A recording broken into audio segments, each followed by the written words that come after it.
हा देह त्या सत्कर्मासाठी पडावा. आज वंदनीय महाराज म्हणतात, देह नोहे मी सरे. हे देह तादात्म्य कुठपर्यंत धरायचं?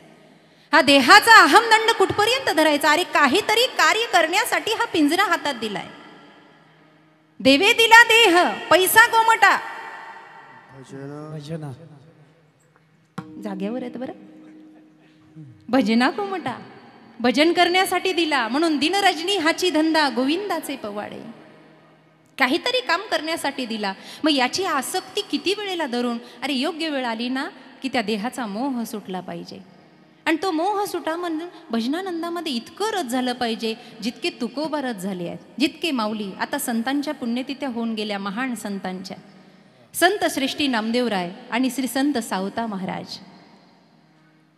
देह तादात्म्य सुटलं होतं महाराज. कांदा मुळा भाजी अवघी विठाबाई माझी, लसूण मिरची कोथंबिरी अवघा झाला आमची माळीयाची जात. हे म्हणत असताना त्या माळीपणामध्ये जी बागायती शेती करायची आहे ना, मनवा खेती करो हरिनाम की, ही 3.5 हाताची शेती त्यांनी केली. नामदेवरायांनी पंजाब पर्यंत वारकरी संप्रदायाची कीर्ती नेली आहे. पण भजन करता करता, आणि एवढं करून मी हे सगळं केलं असा अहंभाव कुठेच नाही आहे. मी भजन करतो, मी पूजा करतो, माझ्यामुळे हे सगळं होतं. काही काही लोक म्हणतात सप्त्याला गेल्यावर, महाराज बुक्यापासून सुरुवात करावं लागते, सगळं आम्हालाच पाहावं लागतं. मला तर कधी कधी असं वाटतं मी नसलो ना सप्ताच होणार नाही. मी म्हणत असते तू मर, तुझ्या 10व्याला आम्ही सप्ता चालू करतो, मग आम्ही कशाला.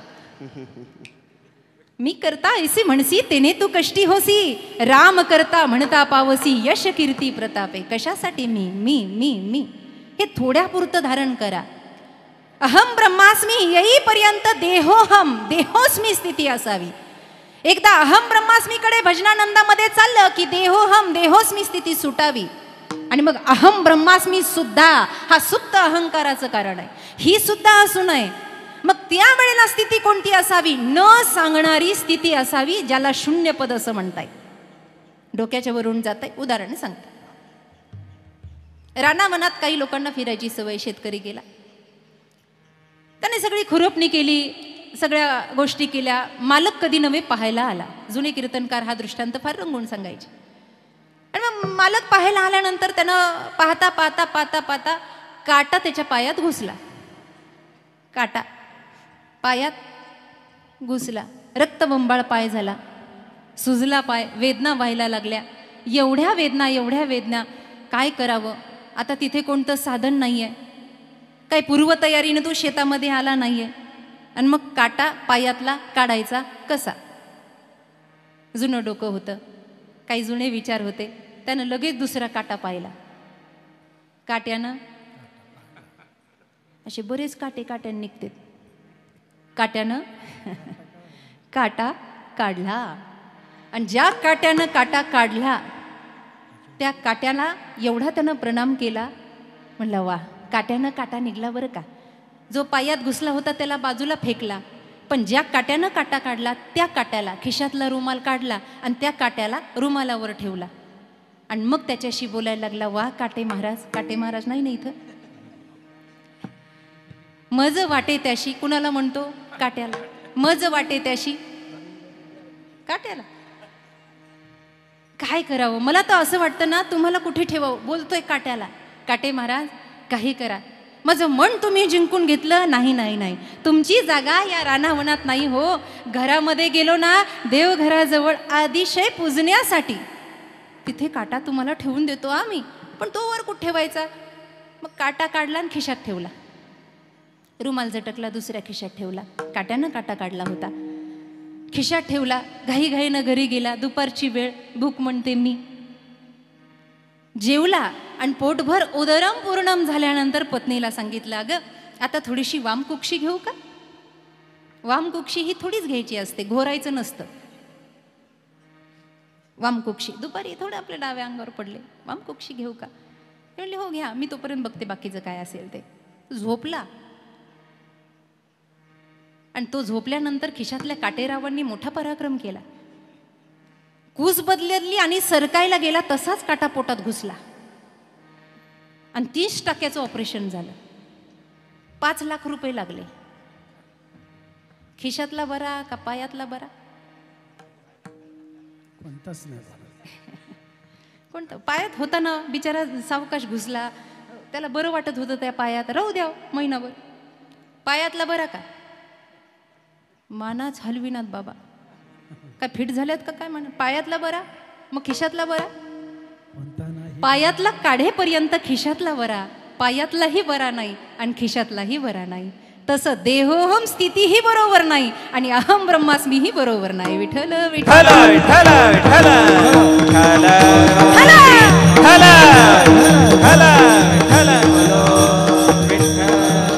यावर माऊलींच्या हरिपाठातलं एक प्रमाण आहे. तो निरोनिया ठेला, त्याची सुरुवात बोधापासून आहे. अरे अनंत संतांची मांदियाळी झाली, कुठल्याला तरी गुरु समजावं, कुठल्याच्या तरी आश्रित व्हावं. यदक्षरम मनाखेम आनंद मज केवलम, माऊली ज्ञानोबराय म्हणतात मी गुरु आश्रित आहे. हा बोध झाला ना की भजनानंदाचा आनंद वाढतो. आणि एकदा भजनानंदाचा आनंद वाढला की हे देहदातात मी आपोआप सुटायला लागतं, ते सोडण्याची गरज नाही. देहातीत असणारा भजनापर्यंत पोचणार कसा? कारण देहाच्या अनेक नाही अपवित्र शरीर ऐसे, रोगाचं भंडार आहे, दुर्गंधाची ठार आहे. मदाल सात त्याच्याही पुढे म्हणते, हा देह नाशिवंत मळमूत्राचा बाधा, हे चर्मवर ओढलंय कर्म कीटकांचा रांधा. अरे त्या हरिहराला, त्या परमेश्वराला, त्या गोविंदाला भजा रे, पर्यदे मदाला सा सोहम जोजो रे बाळा. शेवटपर्यंत आपल्या मुलांना तिनं वैराग्य व्हावं म्हणून उपदेश केला. तो उपदेश संतादिकांचा आहे. अरे या देहाला काय मी म्हणन, याला सजवण्यात का वेळ घालवावा, कशासाठी? शेवटी हा संपला, एकदा टाळी वाजली की गेलं. मनुष्य गेल्यानंतर त्याला मढ म्हणतात, प्रेत म्हणतात. अस्तित्व एका क्षणात संपतं महाराज, एका क्षणात. उरका म्हणतात लवकर, राहू द्या ना, प्रेम आहे ना तुमचं, जीव आहे ना, महिनाभर राहू द्या, गेलेत ना राहू द्या. नको नको म्हणतात, वास येईल, आम्हाला कामं आहेत, बाकीची पण कामधंदे, उरका. कहे त कबीर सुन मेरी गुनिया, आप गए बस डूब गई दुनिया. इस तन धन की कौन बड़ाई, देखत नाही नो में मट्टी मिलाई. अपने खातिर महल बनाया, आपल्यासाठी महल बनवला, काय कामाचा आहे? हाड तरी घरामध्ये नेतात का महिला मंडळ? माझं घर, माझं घर, माझी बायको, माझा नवरा, माझा परिवार, माझं सगळं. आता चाल सुरू असताना मी सुद्धा म्हणले, माझा रुमाल द्या, माझा माईक, माझं कीर्तन आहे तिथं, किती माझा सत्कार झाला, गप बस, लाकडा खाली जळशील. किती एक पाहता एकाची दहन, एक पाहता एकाची दहने, सावध त्या गुणे कारे नवा, सावध त्या गुणे कारण व्हा. एक पाहता एकाची दहने, एक पाहता एकाची दहने, सावध त्या गुणे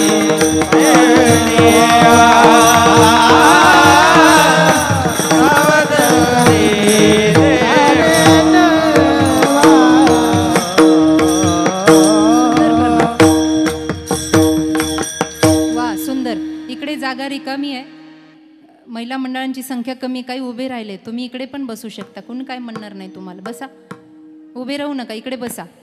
विठ्ठल विठ्ठल विठ्ठल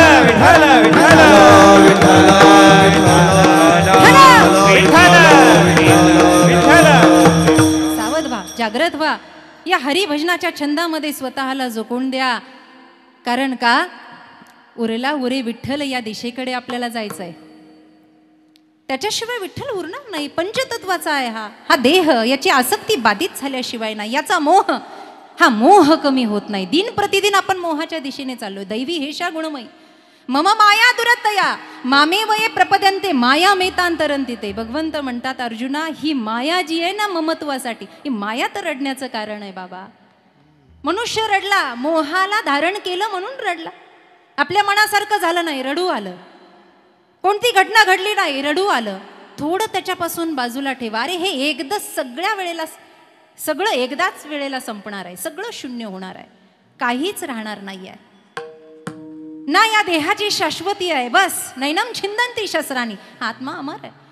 म्हणून देह आणि आत्मा यांची जोडी एका विशिष्ट कार्यासाठी आहे. हे दोघंही प्रवासी आहे. कार्य संपलं, हे दोघाच्या बाजूला जाणार आहे ना. आत्मा जाळल्याने जळतो. याचं उदाहरण दिलं रामायणामध्ये. ती तारा रडत आली होती, वालीची पत्नी, आणि ती रडत आल्यानंतर ती प्रभू रामचंद्रांना विनवण्या करते आहे. पांढरे वेश धारण केलेले आहे आणि ती म्हणती, रामचंद्रा, का तुम्ही एक पत्नी एक वचनी आहात, मर्यादा पुरुषोत्तम आहात ना, मग न्याय द्या मला, न्याय. भगवंतानं विचारलं, तारा कसला न्याय, का म्हणून माझ्या पतीला मारलं? खरं तर वाली सुद्धा भ्रमामध्ये होता मरता मरता. मै बैरी सुग्रीव पियारा, कारण कहू नाथ मोही मारा. मला का मारलं? माझ्या भावानं जानकी मातेचा शोध लावून द्यावा, त्याचं सैन्य कामाला यावं, एवढे स्वार्थी आहात तुम्ही. भगवंतानं सांगितलं, स्वार्थासाठी कुणाला जवळ धरत नाही वेड्या. ऐक, सुन, बंधू, कन्या, आपली मुलगी, आपल्या भावाची बायको, आपली आई आणि आपली बहीण, या चौघींचे नाते सारखे असतात. पुरुष मंडळ, आपली आई, आपली बहीण, आपली मुलगी आणि आपल्याहून छोट्या भावाची पत्नी, या चौघींचे नाते सारखे असतात. तू छोट्या भावाच्या पत्नीवर अत्याचार केला म्हणून मारलाय. शेवटी त्याला वैराग्य आलं, पण तारा अजून वैराग्यवान झाली नव्हती. जेव्हा वाली गेला त्यावेळेला ती रामचंद्रांना म्हणते, का न्याय द्या मला, का माझ्या कपाळावरचं कुंकू पुसलं, का न्याय. भगवंत म्हणले, काय पाहिजे, का मारलत माझ्या पतीला? भगवंताने तारेला प्रश्न केला, तुझं प्रेम पतीच्या शरीरावर आहे का पतीच्या आत्म्यावर आहे? तुझं प्रेम पतीच्या शरीरावर आहे की पतीच्या आत्म्यावर आहे? जर तुझं प्रेम पतीच्या शरीरावर असेल तर आम्हाला काही अयोध्येला जाऊन याचं लोणचं घालायचं नाही, आत्ता उचलन घरी घेऊन जा. आणि तुझं प्रेम जर पतीच्या आत्म्यावर असेल तर बाई ग, आत्मा हा मरत नाही. विठ्ठल विठ्ठल हा देह संपणार आहे, पण त्याची आसक्ती मात्र माणसाला रसातळाला घालते. विठ्ठल नामाचा छंद घेऊन देह आसक्तीतून मुक्त व्हावं, म्हणजे विठ्ठलच उरेल अभंगाचं प्रथम. देह न हे मी है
अर्थात देह नोहे मी हे सरे. देहाच्या ठिकाणी शून्य भाव असावा. शून्यापासून सुरुवात आहे. सगळं संपतं, सगळं संपतं. एक उदाहरण आहे श्रीमद भागवत महापुराणातलं. ज्या वेळेला 18,000 श्लोकांचं श्रीमद भागवत महापुराण रचलं गेलं, त्यावेळेला लागतो का बाबा पंखा आजचे दिवस? असू द्या. हां बघा इकडे देह 18,000 श्लोकांचं भागवत महापुराण रचलं गेलं. माझ्याकडे लक्ष द्या. त्यावेळेला व्यासांना असं वाटलं हे सांगावं कुणाला तरी. आता कुणाला सांगायचं? कोणीतरी अधिकारी असला पाहिजे ना. ग्रंथही आपल्या नशिबानं इतके पावन आलेत. आम्ही नेहमी म्हणत असतो आपण एवढे भाग्याचे आहोत की आपल्या वाट्याला ग्रंथ, पंथ, संत आणि भगवंत नशिबानं भेटलाय. भल्या भल्यांच्या ग्रंथही काही कमी नाही. ग्रंथसुद्धा एक आई आहे. अहिता पासुनी काढिती, हित देवुनी वाढविती, नाही गा श्रुती परोती माऊली जगा. ते भागवत सांगायचं पण अधिकार पाहिजे. ज्ञान कुणाला सांगावं याचेही काही अधिकार आहेत. तंबाखू तोंडात भरून बसलंय त्याला ज्ञान सांगावं. तंबाखू चपला घट्ट धरून बसलंय आणि मग म्हणतंय त्वमेव माता च पिता त्वमेव चपला. आसक्तीच सुटेल ना कुठेही बसलं तरी. भागवत ऐकण्याचा अधिकारी, रामायण ऐकण्याचा अधिकारी, गीता ज्ञानेश्वरीचा अधिकारी आहे. अधिकाराशिवाय नाही. कुणाला सांगावं बरं? त्यावेळेला आकाशवाणी व्हायची. आकाशवाणी झाली. ते म्हटले व्यासा तुमचा मुलगाच हा भागवताचा पहिला अधिकारी आहे. अहो म्हणे तो आईच्या गर्भात एकतर 12 वर्ष लपला. राहिला म्हणता येणार नाही, लपला म्हणता येईल. त्याच्यावर प्रमाण आहे नामदेवरायांचं. एवढं लपून बसलं. बामणाचे पोर एक खेळासी ब्याले, बामणाचे पोर एक खेळासी ब्याले, बामणाचे पोर एक आवाज द्या आवाज. कापत कापत बाहेर नागवेची पळून गेले रे, नागवेची पळून गेले, ते नागवेची पळून गेले रे, नागवेची पळून गेले रे. ऐक खेळिया तुझ सांगतो ऐसे जाणली खेळ खेळ. ऐक खेळिया तुझ सांगतो जाणली खेळ खेळ. ऐक खेळिया तुझ सांगतो ऐक खेळिया तुझ सांगतो जाणली खेळ खेळ रे.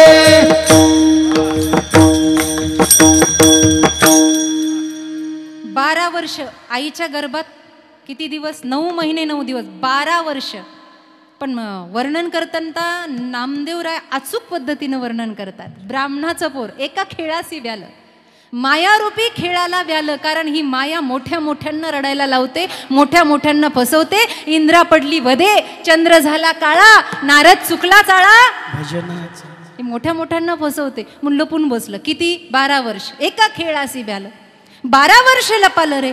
मग व्यासांनी विचारलं आत्मजा बाहेर ये. त्यांनी सांगितलं मायेचा पती येऊन सांगेल तेव्हा बाहेर येईल, तो जबाबदारी घ्यायला तयार असेल तर. आणि मग श्री हरी विष्णूंनी सांगितलं आत्मजा बाहेर ये, माझी माया तुला स्पर्श करणार नाही.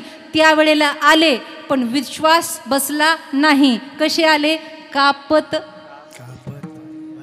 एवढा विश्वास नाही, माया सोडत नाही. कापत कापत बाहेर आले आणि नागवेची पळून यम प्रव्रजंत मनुपेतमपेत कृत्यम.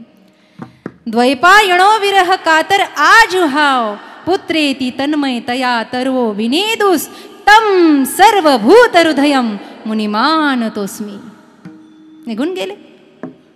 व्यासजी म्हणले आता त्यांना आणायचं कसं? चला ठीक आहे, शिष्य पाठवले, भगवंताच्या रूपाचं वर्णन केलं वगैरे वगैरे झालं. मग ते आले. म्हणले बाबा एवढे छान श्लोक तुमच्याकडे आहेत ना, मला ऐकायचंय. नीट ऐका, डोक्याच्या वरून जाईन पण ऐकलं पाहिजे. मला ऐकायचंय. म्हणलं ऐकायचंय? अरे पण अधिकाराशिवाय ऐकणं नाही. तुझी परीक्षा झाली पाहिजे, स्वतःच्या मुलाची परीक्षा, आणि तीही वशीला लावून नाही. वशिला लावून नाही तर मग वशिले लावून पास करतात काय काय. अशी परीक्षा झाली पाहिजे की हां बस.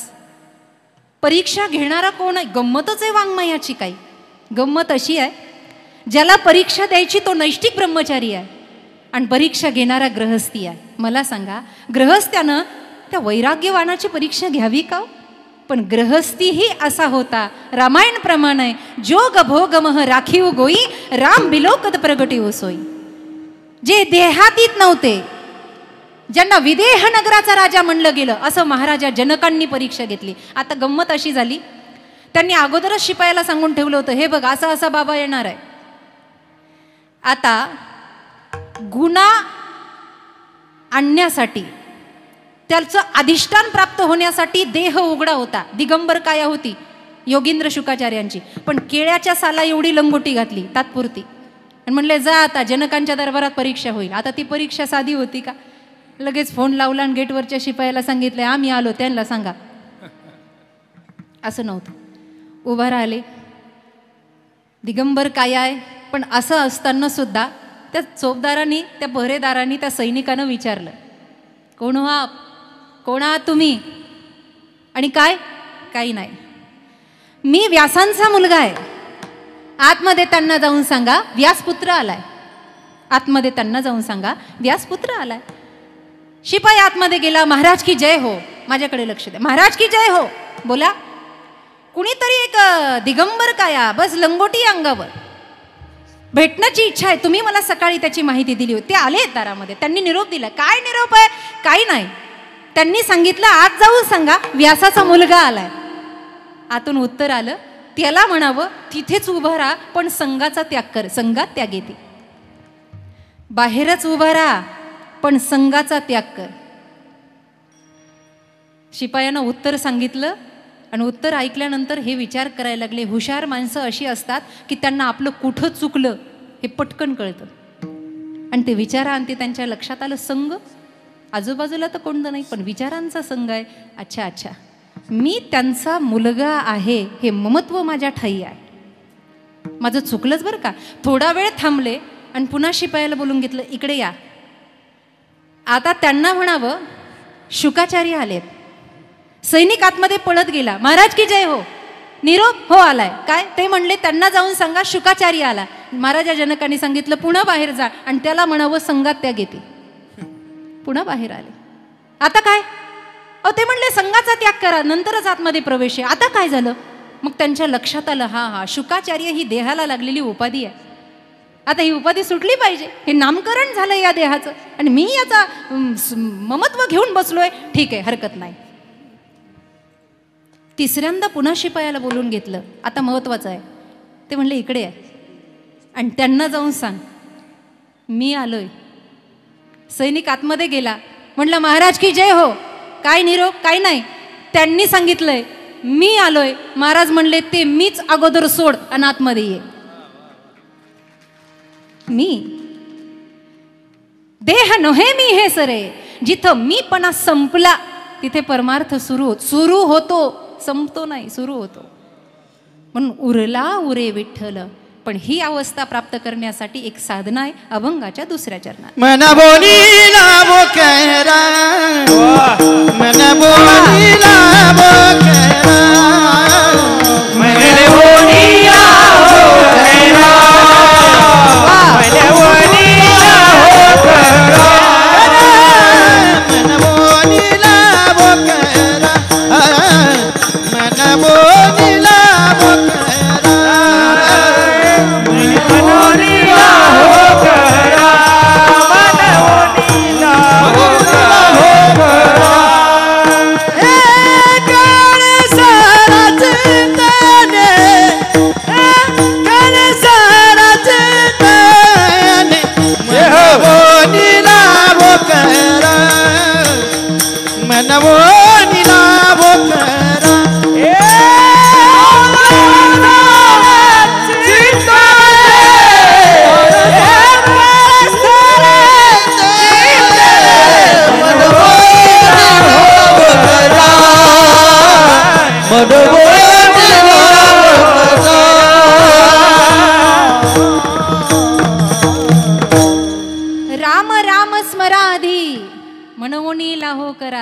काळ सारा चिंतने. हरिमुखे म्हणा, हरिमुखे म्हणा, म्हणा हरी.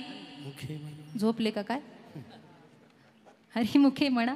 किती सोपं केलं. सोपे वर्मा टाळ दिंडी हाती समाधीचे सुख सांडव. हरिमुखे म्हणा. हरी हरी हरी म्हणा रे तेने माया जाळ.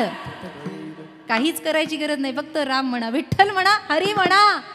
काहीतरी घ्या ना हो, काहीतरी प्रसाद घ्या ना नामाचा. कशाला तोंड पाडून बसताय? चिंता करायची नाही, चिंतन करायचं. मराठी भाषा अशी आहे, चिंतावरचं टिंब काढलं की काय होतं?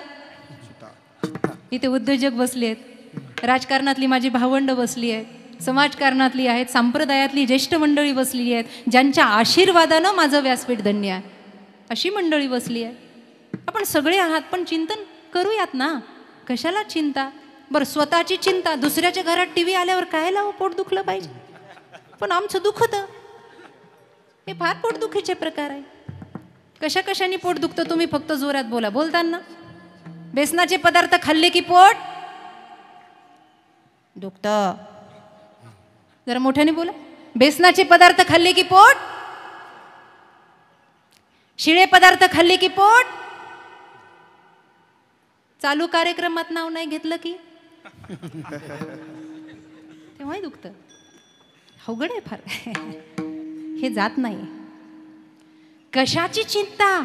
अरे चिता ऐसी डाकिनी, काठी कलेजा काय, वैद्य बिचारा क्या करे, कब तक दवा पिलाय. कधी स्मशानात कुणाला जळताना पाहिलंय का तुम्ही? पाहिलं असेल आपण सर्व मंडळी आहात. आता कधी जर पुढची वेळ आली ना, येऊ नाही लवकर वेळ, 6 महिने तरी, पण आली. एखाद्याला तुम्ही अंतविधीला गेलात आणि जळताना पाहिलं, ए माता भगिनींनो, माझ्या आयांनो नीट ऐका. पुरुष मंडळी, एखाद्याला जळताना जर पाहिलं ना, तर मनात विचार करा, अरे शेवटी जळायचंच आहे, मग आयुष्यभर जळायचं कशाला? अरे शेवटी जळायचंच आहे ना. शेजारी शेजारी कधी कधी 2 हॉटेल असतात, एकाची चलती एकाच चलत नाही, पण हे टेन्शन घेऊन बीपीच्या गोळ्या याला चालू. कशासाठी? अरे याच्यासाठी हा देह मिळाला नाही. चिंता आहा, नो एंट्री. चिंतने चिंतने तद्रूपता, म्हण मुनीला हो करा. कुणाच्या जीवनात दुःख नव्हतं, कुणी दुःख सोसलं नाही. देह तव आहे भोगाचे अधीन,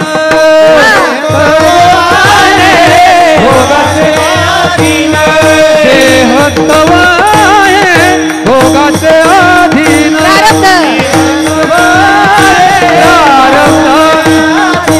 याचा मी कायसीन वाहू भार, याचा मी कायसीन वाहू भार.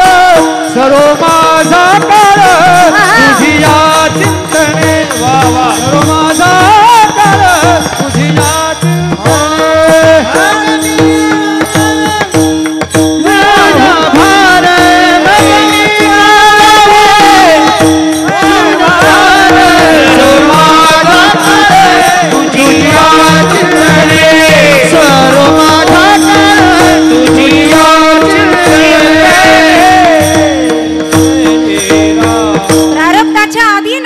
करील ना तो, त्याच्याकडे काय ताकद कमी आहे? तुका म्हणे घालू तयावरी, द्या ना सगळं सोडून त्याच्यावर. फक्त आपण त्याचं चिंतन करा ना. एकदा विवाह झाला, मंगळसूत्र बांधलं की त्याच्या नावाचं कुंकुण, त्याच्या नावाचं नाव असतंच की नाही? सांगा मला. मग तो बघतो ना दिवाळीला कोणती साडी घ्यायची, कोणता दागिना घ्यायचा. तसं एकदा निष्ठावंत भावानं त्याला समर्पण झालं. त्याला कुणाला? बा विठ्ठला. देह समर्पित देवा, भार काहीच न घ्यावा, होईल आगवा. तुका म्हणे आनंद, देह समर्पित देवा, भार काहीच न घ्यावा, होईल आगवा. तुका म्हणे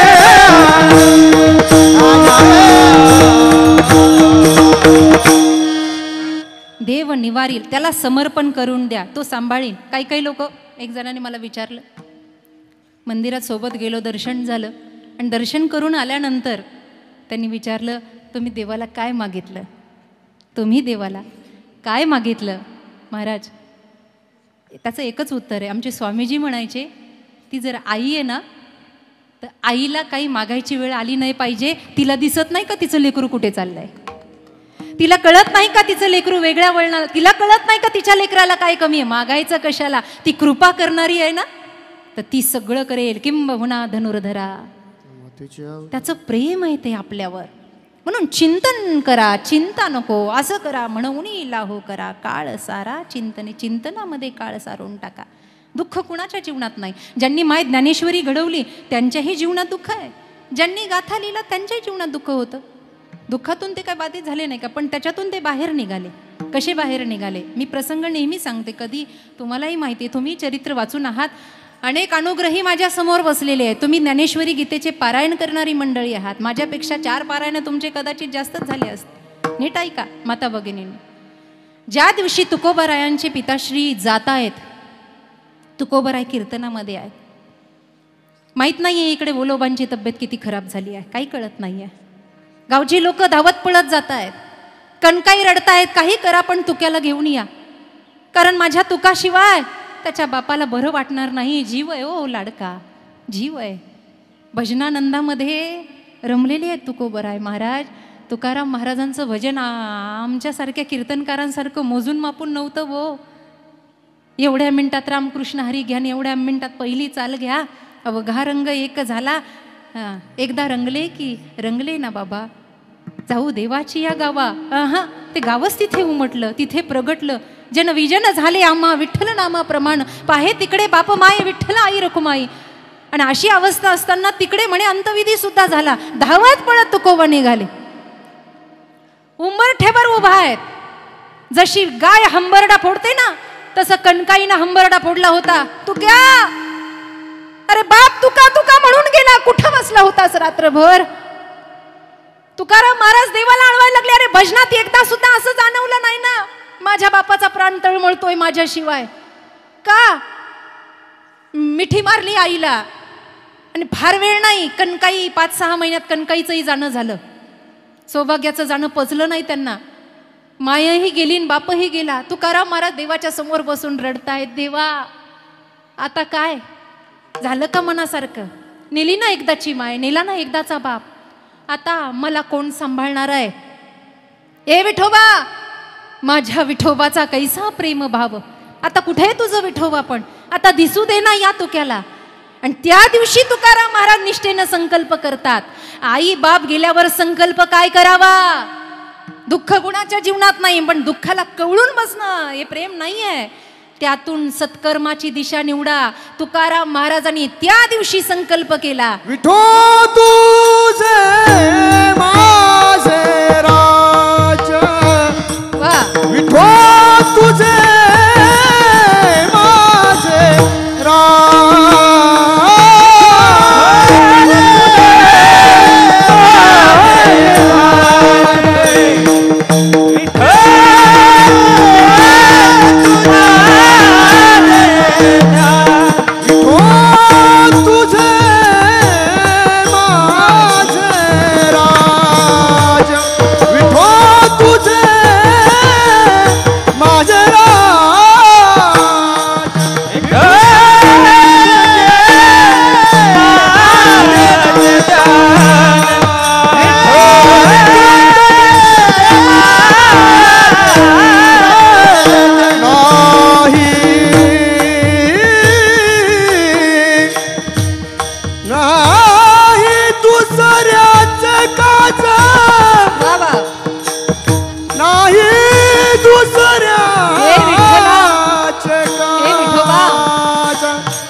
ज्या दिवशी जीवनातलं सगळं संपलं असं वाटत असेल ना माई बाप, त्या दिवशी आळंदीला जावं, देहूला जावं, तिथं रमावं, तिथं बसावं.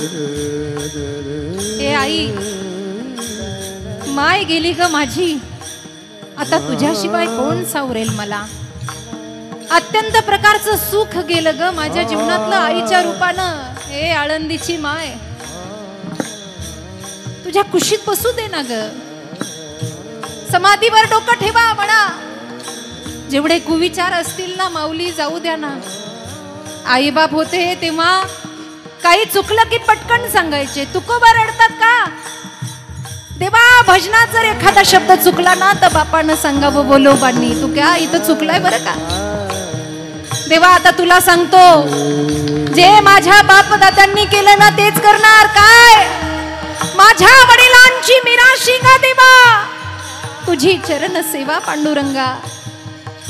म्हणून माऊली, माईबाप, हे जगामध्ये जरी प्रेमाचा तुटवडा पडला ना तरी सुद्धा माऊलींच्या आणि तुकोबाच्या दारात प्रेम संपत नाही.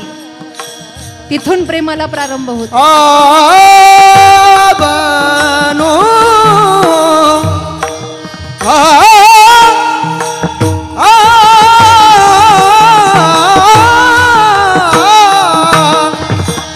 नाही दुसऱ्याच काच,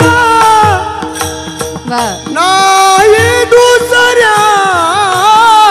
काच, विठोल माझे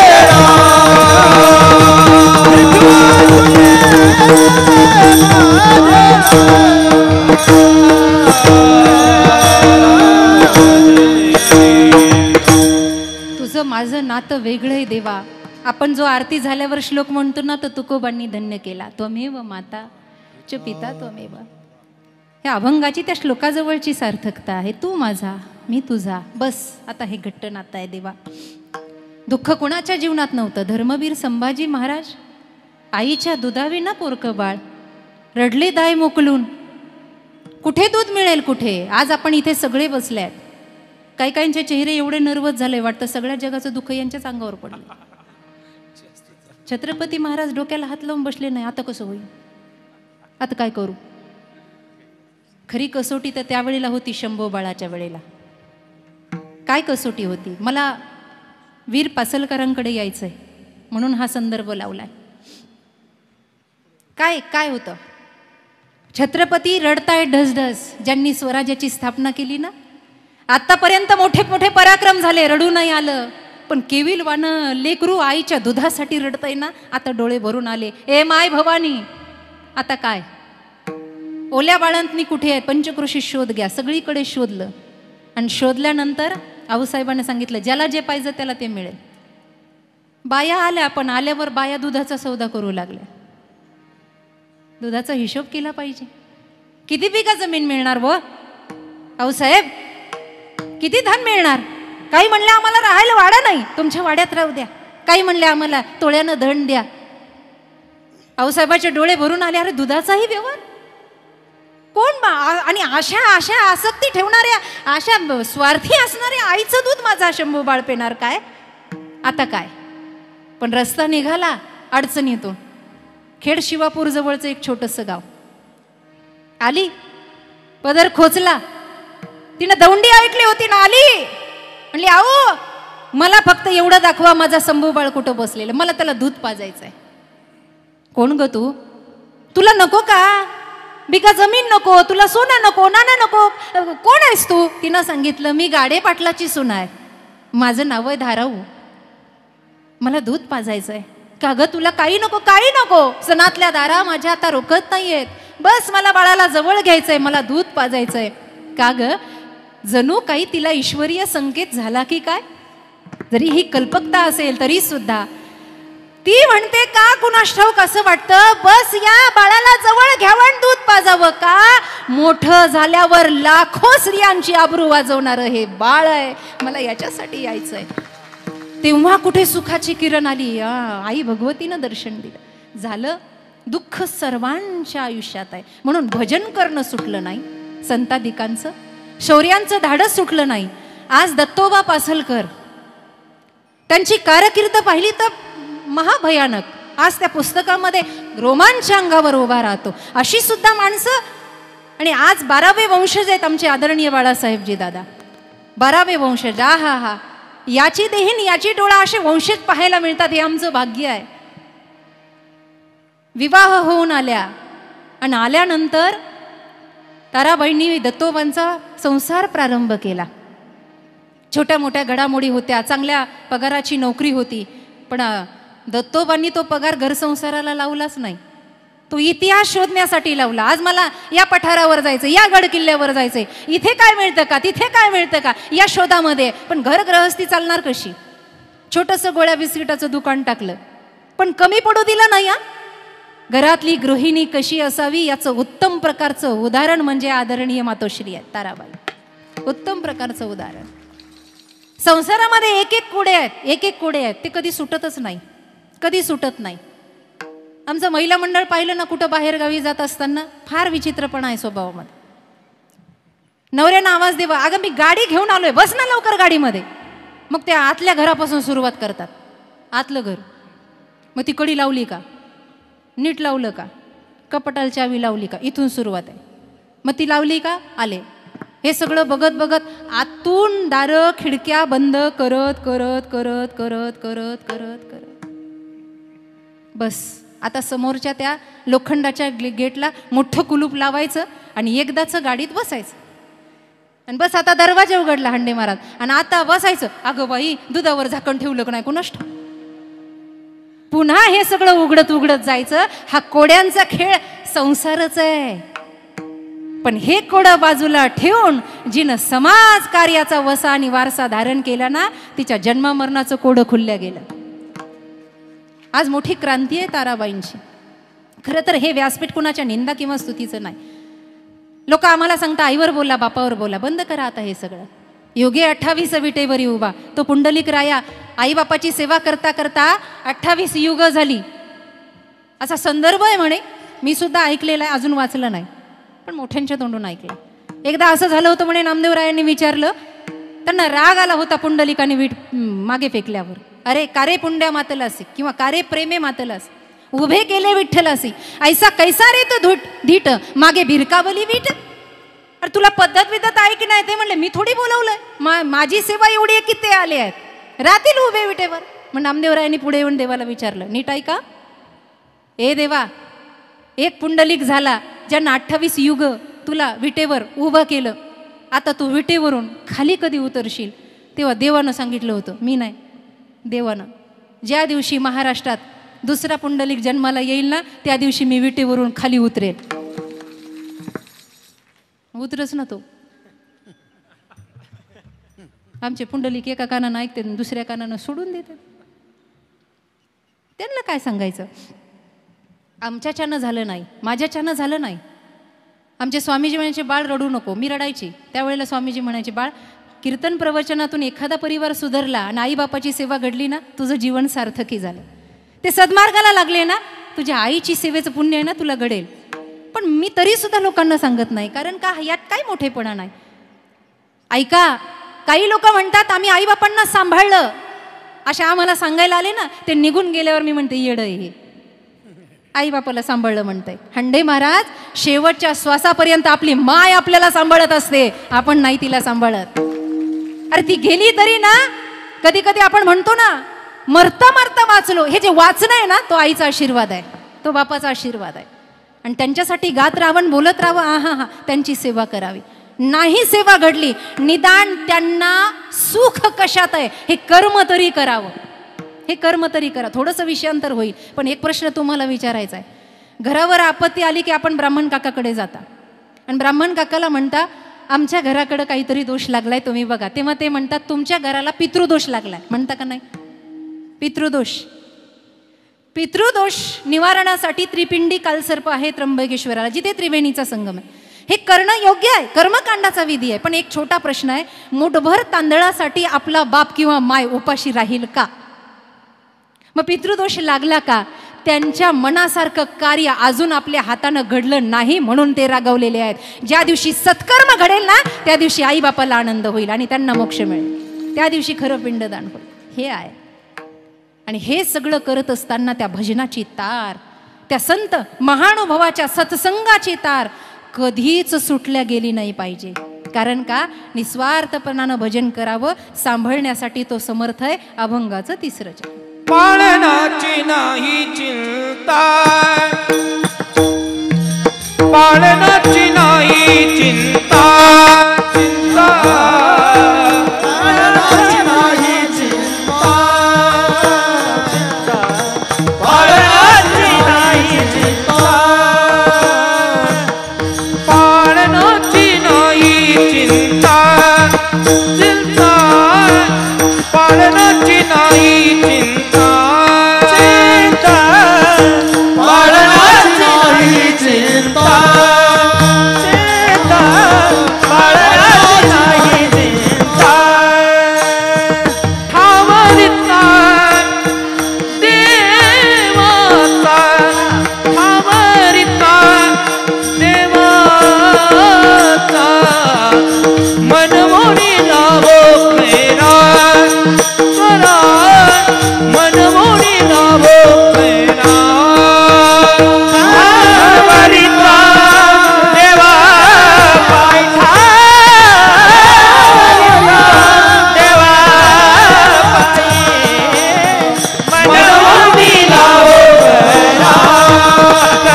पालनाची नाही चिंता ठावरिता देवाचा.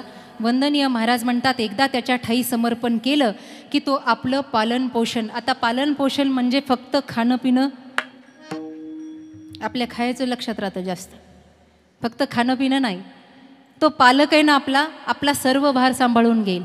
कोणत्या जागेवर आपल्याला बसवायचं हे त्यांच्या हातात आहे, आपल्याला कुठून खाली उतरवायचं हे त्याच्या हातात आहे. कळतंय का? आयुष्याची सगळ्या शिदोरीचं मोजमाप तो करतो, तो सांभाळतो, त्याच्याशिवाय नाही. उंच नीच काही नेनो भगवंत तिष्ठे भाव भक्ती. या भजनामध्ये, या अभंगामध्ये संपूर्ण संतांचं चरित्र आहे. संत सावत्याची खुडू लागे भाजी, सज्जन कसा या विकू लागे मास. हे सगळं पांडुरंगाने येऊन केलं. जनाबाईचं दळण दळू लागला. आज आपण आस्तिक बसलात नास्तिक बसलात, मी दोन्ही बाजूने बोलते, मला घेणं देणं नाही, पण तात्पुरतं समजायलाही हरकत नाही. हंडे महाराज समोर बसणारे सगळे माळकरीचे आहेत. आता तरी हसा. उद्धार सगळ्याचा करून घ्यायचा आहे ना. आता बघा तुम्ही कीर्तनाला चाललो की काही असेल, पूजेला चाललो पाटल, लोकांच्या तोंडात एकच शब्द असतो, काय करायचंय आता, काय राहिलंय आता मागं पुढं, काही नाही, सगळं झालं बघा, आता फक्त भजन करायचं. त्या भजनी मंडळात जाऊन भांडणं लावित आहे, तिथं जाऊन भांडणं, दिंडीत गेला दिंडीत भांडणं. काय करायचंय आपल्याला?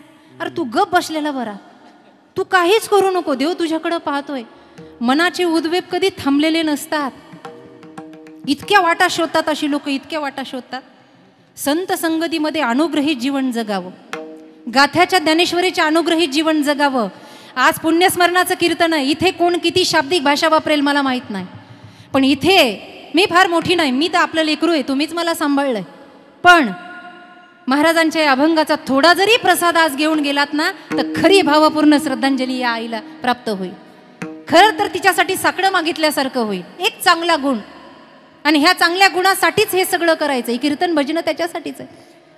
कोणती चिंता करायची नाही. बस ज्ञानोबा तुकोबांना यांच्या संगतीत राहायचं, यांनी मार्ग दाखवला त्या मार्गाने जायचं. कोण कुठं चाललं त्याच्या मागे जायचं नाही. आजकाल मार्ग दाखवणारे भरपूर आहेत, भटकंती होऊ द्यायची नाही जीवाची. एक जणाला दुसऱ्याच्या मध्ये नाक खुपसायची सवय होती. नाक खुपसणं हा मोहरा आहे. नाक खुपसणं म्हणजे काय? मध्ये मध्ये बोलणं, मध्ये मध्ये काहीतरी वादविवाद करणं. दृष्टांत आवडेल ना आवडेल मला माहीत नाही, मला सिद्धांताकडे जायचं. ती असंच राजवाड्यात बसल्या बसल्या त्यानं काहीतरी बोललं बुवा. राजाला एवढा राग आला महाराज, आणि राजा जसा उठला तसं तलवारीनं राजानं त्याचं नाकच कापलं. काय केलं? संपूर्ण शरीरामध्ये नाक प्रधान आहे. हे मी म्हणत नाही, हे महाराज म्हणतात. काय करावी ती 32 लक्षणे, नाक नाही तेने, नाक हे प्रधान आहे. माझ्याकडे लक्ष द्या. ते नाक कापले गेलं, नाक. आणि मग गावातले लोक म्हणायला लागले, तो आला ना समोरून की गावातले लोक म्हणायचे, नाक कापे आला, नाक कापे आला, नाक कापे आला, नाक कापे आला. तुम्ही इकडे बघा, माझ्याकडे, इकडे बघा, माझ्याकडे बघा. असं काय म्हणायचे? नाक कापे आला. आता असे लोक, अभिमन्यू दादा हे फार चतुर असतात. ते काय म्हणलं माहिती आहे का? 5-6 जणाला म्हणले, मला तसं नाक काप्या म्हणायचं नाही. म्हणे का? म्हणे जेव्हापासून नाक कापलं ना तेव्हापासून मला पांडुरंग दिसायला लागलाय. जेव्हापासून माझं नाक कापलं गेलं तेव्हापासून मला पांडुरंग दिसायला लागला. लोक म्हणले कार्यकारण संबंध काय? तो म्हणला असा पाहायला लागला की नाक आडवं यायचं, नाक कापल्यापासून देव दिसायला लागला. बरं, अशा लोकांचे अनुग्रही होतात पटकन. चेले 7-8 जणांनी लगेच त्याचा अनुग्रह घेतला. म्हणले आम्ही कापलं तर आम्हाला दिसेल का? म्हणले कापून बघा. त्यांनी सुद्धा नाक कापले 7-8 जणांनी. बघता बघता 15 झाले, नंतर 50 झाले, अर्ध गाव नाक कापलं. चांगले नाकं होते सगळेच, पण त्यांनी नाकं कापून घेतले. का? याच्यामुळं नाक कापलं की देव दिसलं. मग लोक याच्याजवळ आले, म्हणले रावसाहेब नाही तर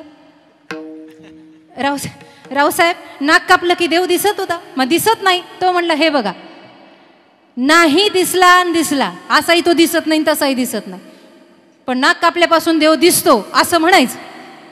मग बोबाटा झाला. नाक कापलं की देव दिसतो, नाक कापलं की देव दिसतो, नाक कापलं की देव दिसतो. सगळ्या गावात नाक कापून घेतलं. बघता बघता ही वारी राजाकडे गेली. त्याचं चांगलं होतं बाण्यात. तो म्हणला खरंच नाक कापल्यावर देव दिसतो का? म्हणून राजानंही कापून घेतलं. असं नाक कापायच्या मागं गेलं की नाकच कापावं लागतं. मागे जायचं तर संत मांदियाळ्याच्या मागे जायचं. ज्ञानोबा तुकोबाच्या शांतीब्रह्म एकनाथ महाराजांच्या मागे जायचं आणि मागे गेलं की ते गाव दिसतं जिथे परमात्मा आहे, ते तत्व मिळतं की जो सांभाळायला समर्थ आहे. हा अनुभव तुकोबांच्या जीवनामध्ये आला म्हणून ते शेवटच्या चरणात म्हणतात. तुका ऐका, आता भैरवी थोडी घ्या, नंतर आपण परत चाल घेणार आहे. हा? हा, चाल होईल नंतर. आता तुका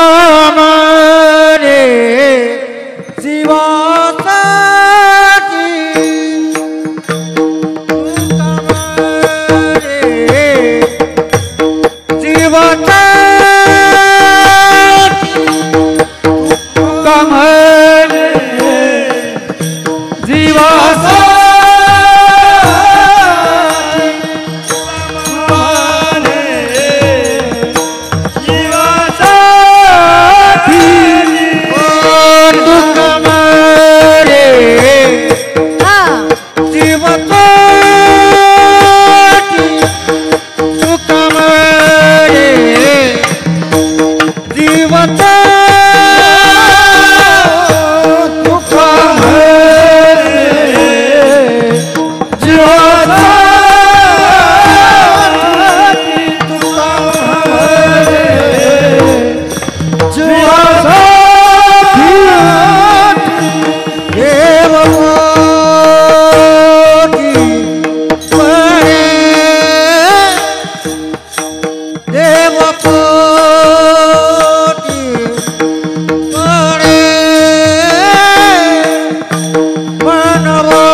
वया भक्ती काज नाही लाज धरित या न्यायानं भगवंत निर्वाणी गोविंदो असे मागे पुढे काहीच साकडे पडोने दे या अर्थानं तुका मने जीवासाठी देव पोटी पडेल, देव पोटी पडेल तुका मने जीवासाठी. पण काय करायचंय? म्हणून भजन केलं, निस्वार्थ भावानं त्याला समर्पण केलं. शिष्यस्तेहम शादी मांत्वाम प्रपन्नम किंवा शरीरम स्वरूपम तथा वा कलत्रम यशश्चारु चित्रम धनम मेरु तुल्यम मनश्चेन लग्नम प्रभोरम ग्रीपद्मे ततः किम ततः किम ततः किम ततः किम. जीवनाचा धिक्कार असल्यापेक्षा त्याला समर्पण असावं. आणि म्हणून आपण सगळे एकदा संप्रदायाच्या दंडकाप्रमाणे लाहो करूया. विठोबा रखुमाई हरे विठोबा रखुमाई, हरे विठोबा रखुमाई. भजन करा, भजन. विठोबा रखुमाई, हरे विठोबा रखुमाई, हरे जय जय, हरे जय जय विठोबा रखुमाई. विठोबा हरे जय जय, हरे जय जय, हरे जय जय, हरे जय जय विठोबा रखुमाई. हरि जय जय विठोबा रखुमाई. हरि जय जय, हरि जय विठोबा रखुमाई. हरि जय जय, हरि जय जय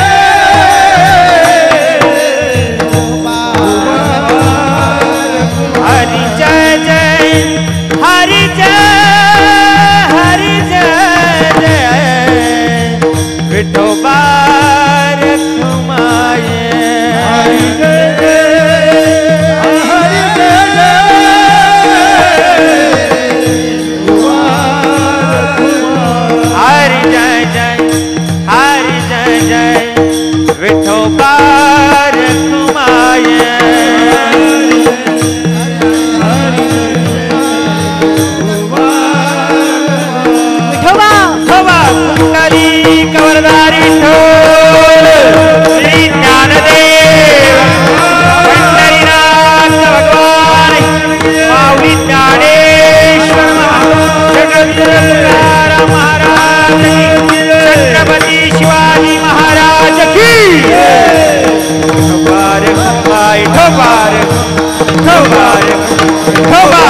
विठ्ठल. आदरणीय ताराबाईंचं या ठिकाणी प्रथम पुण्यस्मरण आहे.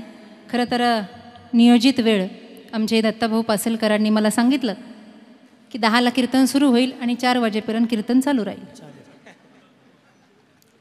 या ठिकाणी 11:15पर्यंतचा वेळ त्यांनी मला दिला होता.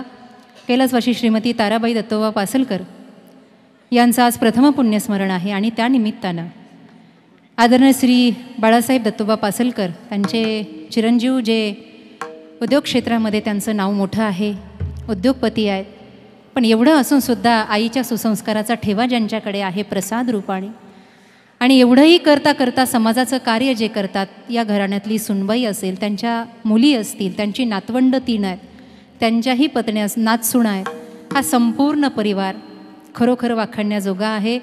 सुसंस्कारानं रुजलेला हा परिवार या दत्तोबा पासलकर आणि ताराबाई पासलकरांच्या ज्ञानाचा, सुसंस्कृतीचा प्रसार, वीरबाजी पासलकरांची सुविचार मनामध्ये ठेवून या कलियुगाच्या प्रघातामध्ये सुद्धा आपण हे कार्य करता. खरोखर आपलं सर्वांचं कौतुक आहे पासलकर परिवारांचं. आणि हाच आदर्श या पुण्यस्मरणाच्या निमित्तानं आपल्या सगळ्यांच्या मनामध्ये बसावा, हा ठेवा. कारण हा प्रसाद आहे. अन्नाचा प्रसाद खाल्ला तरी तो त्याचा नाश आहे, परंतु सुविचारांचा प्रसाद हा शेवटच्या क्षणापर्यंत.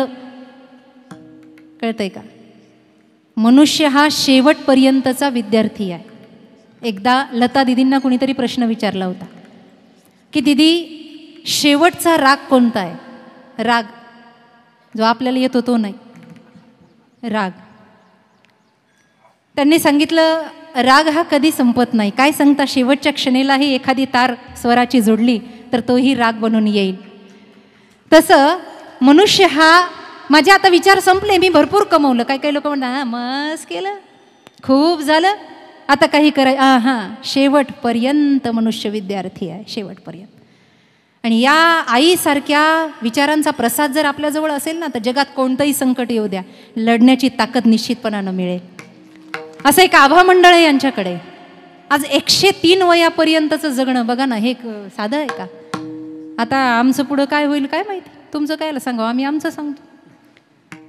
अर्ध जीवन आमचं गाडीमध्ये चाललं, जागरणामध्ये चाललं, चहा पिण्यामध्ये चाललंय, जागायचंय, म्हणायचंय. एवढ्यामध्ये अनुष्ठानं कधी करायची, आसनं कधी करायची, जप ध्यान कधी करायचा, हे सगळं करता करता एक दिवस रामनाम सत्य होण्याची वेळ. पण 103 वयापर्यंत मानलं पाहिजे त्यांना. आणि तेवढ्यापर्यंत खाण्यापिण्याचं नियम. एवढंच नाही, त्या पुस्तकांमध्ये मी वाचलं की दत्तोबा पासलकरांपासून भजनाचा सुद्धा आनंद त्यांनी घेतला. अनेक मंदिरांचा जीर्णोद्धार केला. टाळकरी माळकऱ्यांना जेव्हा पूर्वीच्या काळात एवढ्या व्यवस्था नव्हत्या, दगडाचे टाळ, पण ह्या टाळ व्यवस्था उपलब्ध करून देण्याचं मोठं साधन त्यांनी त्यावेळेला केलं. आणि आजही आदरणीय बाळासाहेब जिथे कमी तिथे आम्ही या भावानं उतरतायत. हा त्यांचा सद्गुण आहे मोठा. आणि हाच सद्गुण, याचा प्रसाद थोडा थोडा आपण सर्वजण मिळून या ठिकाणी घेऊयात.